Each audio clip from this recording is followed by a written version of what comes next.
Quando Jesus saía do templo, um dos seus discípulos lhe disse: Mestre, olha que pedras e que construções. Jesus lhe respondeu: Você está vendo essas grandes construções? Aqui não ficará pedra sobre pedra que não seja demolida. Jesus estava sentado no Monte das Oliveiras, de frente para o templo. Então Pedro, Tiago, João e André lhe perguntavam em particular: Conta-nos, quando acontecerão essas coisas? E qual é o sinal de que todas elas estão para se cumprir? Jesus começou a dizer-lhes: Cuidado para que ninguém engane vocês. Muitos aparecerão em meu nome dizendo: Sou eu, e enganarão a muitos. Quando vocês ouvirem falar de guerras e boatos de guerras, não fiquem assustados. É preciso que aconteçam, mas ainda não é o fim. De fato, nação se levantará contra nação e reino contra reino. Acontecerão terremotos em vários lugares e haverá fome. Essas coisas serão o começo das dores do parto. Nesses dias, depois dessa tribulação, o sol se escurecerá, a lua não dará mais seu brilho. As estrelas cairão do céu e os poderes celestes serão abandonados. Então verão o Filho do Homem vindo entre nuvens com poder e grande glória. E nesse momento ele mandará os anjos e reunirá seus eleitos dos quatro ventos, dos confins da terra aos confins dos céus. Aprendam a parábola da figueira. Quando o seu ramo fica tenro e aparecem as folhas, vocês sabem que o verão está próximo. Assim também vocês, quando virem essas coisas acontecerem, saibam que ele está próximo às portas. Eu lhes garanto, esta geração não passará antes que todas essas coisas aconteçam. O céu e a terra passarão, mas as minhas palavras não passarão.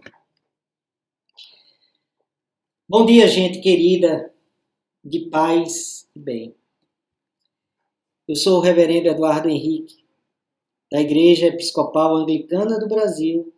Estou aqui na Diocese Sul-Ocidental, na cidade de Santa Maria, no Rio Grande do Sul. E hoje estou aqui mais uma vez, com a graça de Deus, para esta roda de conversa em torno do Evangelho do dia. O que acabamos de ler foi as duas perícopes, os dois trechos, do lecionário episcopal anglicano e do católico romano. E ambos, apesar de divergirem as perícopes, os trechos, falam de um mesmo contexto, de uma mesma realidade.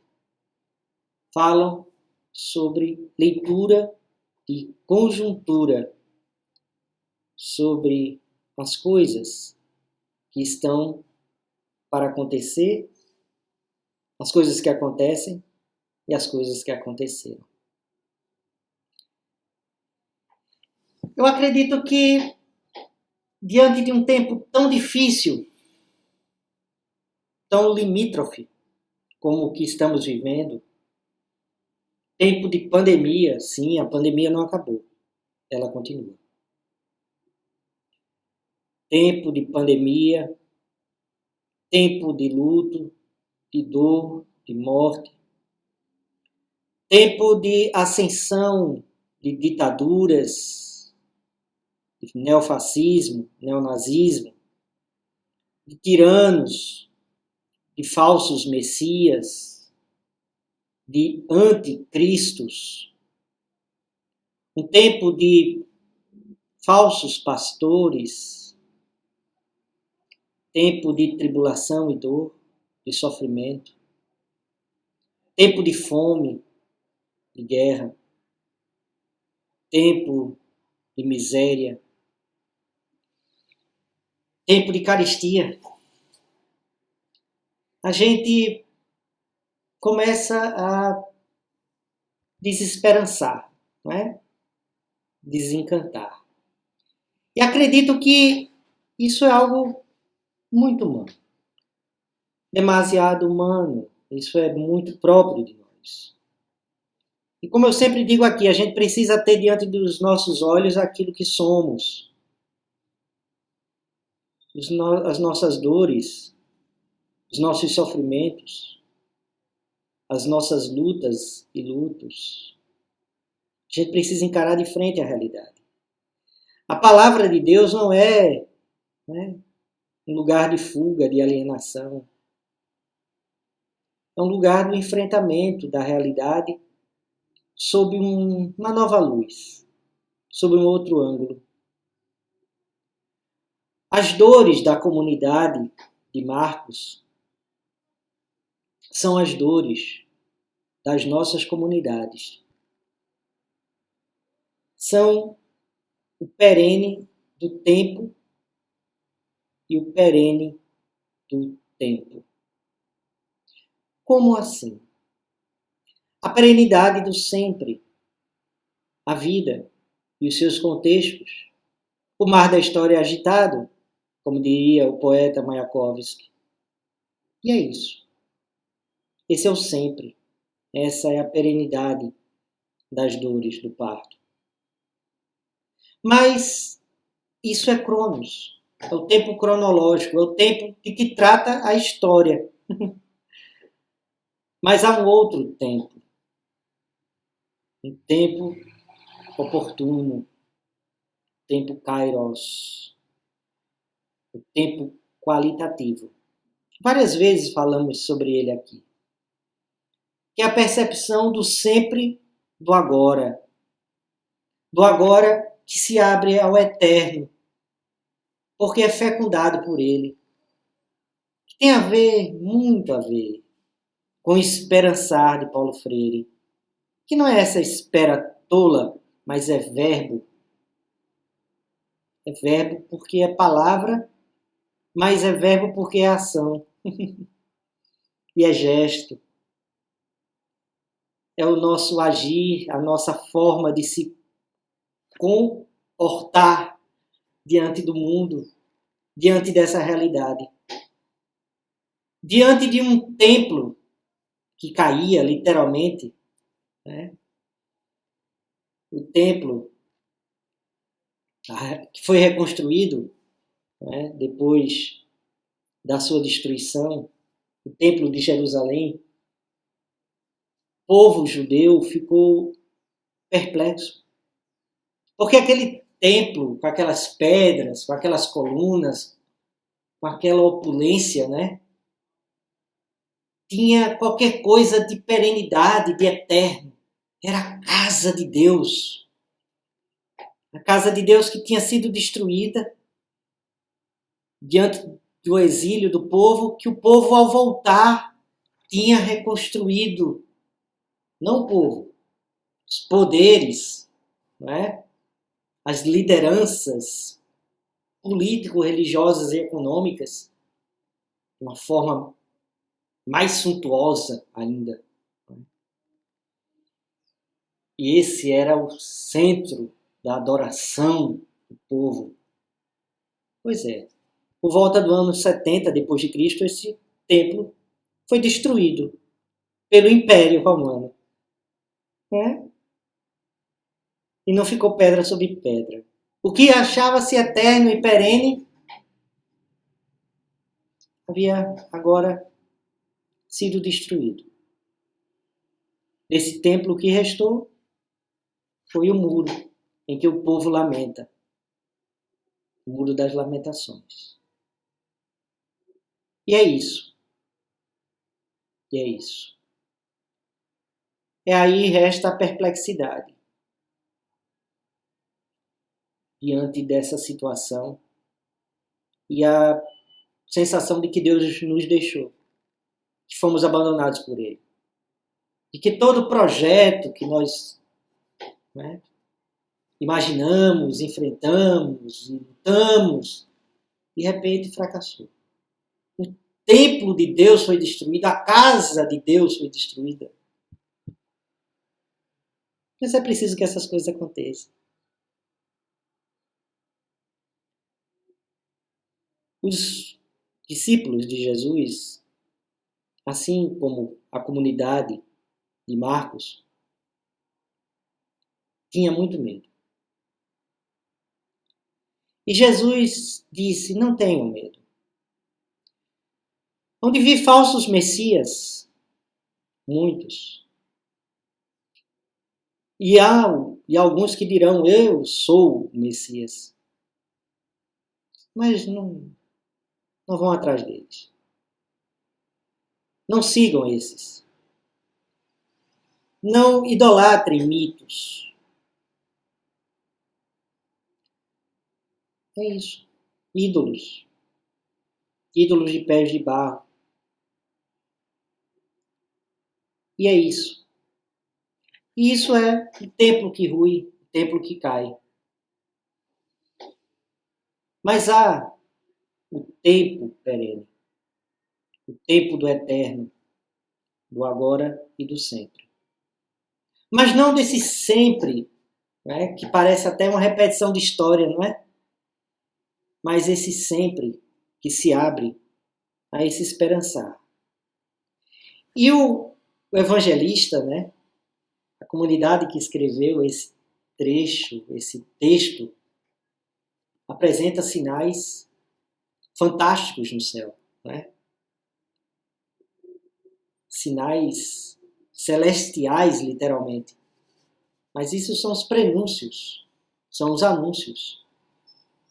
Aí Jesus pega a figueira e coloca uma dimensão da estação da vida, da estação da natureza. A gente consegue ler os sinais, mas a gente não consegue ler os sinais. A gente consegue ler os sinais das estações, o estio, o verão. A gente bota uma roupa mais confortável, mais tranquila, depois que passa os rigores do inverno aqui no sul. A gente percebe a mudança das plantas, as flores que nascem na primavera, né? E as plantas que se cobrem, as árvores que se cobrem de flores, depois dos rigores do inverno, em que se perde completamente grande parte das árvores aqui, por exemplo, aqui no sul, perdem as folhas. E, de repente, novamente, ao chegar o verão, a primavera, se cobrem novamente de verde. É isso. A gente consegue entender esses sinais. A gente sente a temperatura mudar. A gente percebe isso na pele. Assim também a gente deve perceber os sinais dos tempos. A gente deve entender e ler esse tempo da história como oportunidade, sem temor. Essas coisas, essa tribulação que passamos, é a tribulação de gerações. É a tribulação dessa história de um povo que não aprende.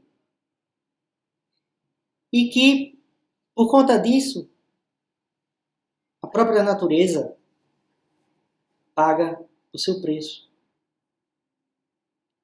As mudanças climáticas não são desejo de Deus, não é?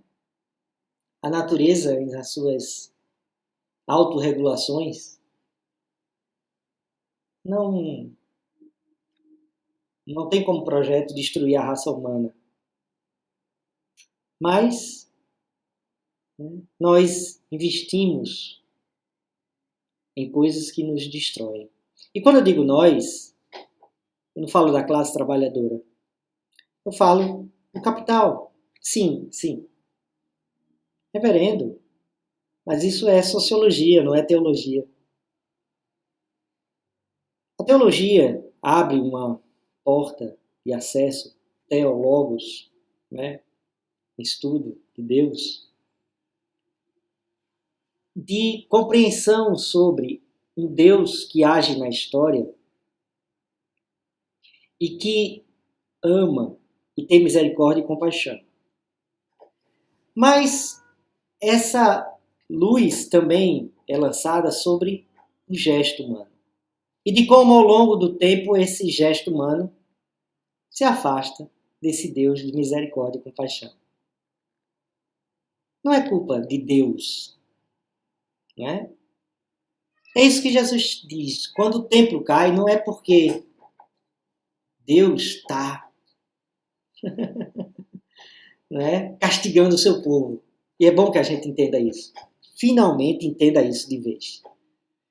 Mas é porque esse povo, as suas lideranças políticas, econômicas, suas lideranças religiosas, fizeram um pacto com o império. E o império perdeu a paciência. Porque quando surge o grito de liberdade, esse império cai com força, com a força da arma, não é? Com a sua brutalidade, com a sua violência, com tortura, morte, com destruição. Então vamos destruir o templo. Não é isso a casa que eles dizem que é do Deus deles? Vamos destruir. Vai ficar pedra sobre pedra. Mas Jesus diz, mais uma vez eu volto, não fiquem com medo. Essas coisas acontecem. São as dores do parto da história. Algo está sendo gerado, algo está sendo gestado. E é essa criança, né? Isso que nasce, é o reino de Deus diante dessas dores. É isso que as palavras de Deus não passarão. Não passarão as palavras de Deus. E as palavras de Deus são justiça e compaixão. Justiça com os pobres, com os miseráveis, com os rejeitados, com os excluídos, com os banidos, com aqueles rejeitados por essa sociedade baseada em consumo e capital, que polui, que destrói. Né? A justiça social. E a misericórdia e compaixão com eles. Porque deles é o reino dos céus. E o reino dos céus se faz no perene do sempre e do agora. Se faz hoje. Se faz neste momento. Quando você me escuta. Quando você se fortalece. Quando você cuida, né, da sua mente, da sua alma. Quando você, diante das torturas cotidianas, você diz com uma tranquilidade e um coração centrado: não. Eu resisto. Eu creio e faço por onde a gente possa acreditar. Essa é a grande notícia. Esse é o grande, num certo sentido, prenúncio do advento que vem. É o advento do advento. A espera. Que não é uma espera sentada, mas é uma espera ativa do esperançar Paulo Freireano. É isso que eu gostaria de compartilhar com vocês hoje. Que esse texto possa verdadeiramente fortalecer vocês. Para que a gente possa assim, nessa dimensão do esperançar, é levar aos céus uma ação de graças pela vida do Mauro, pela melhora dele. Não é? Como Deus age na vida de todo mundo, de todo mundo, de todo mundo.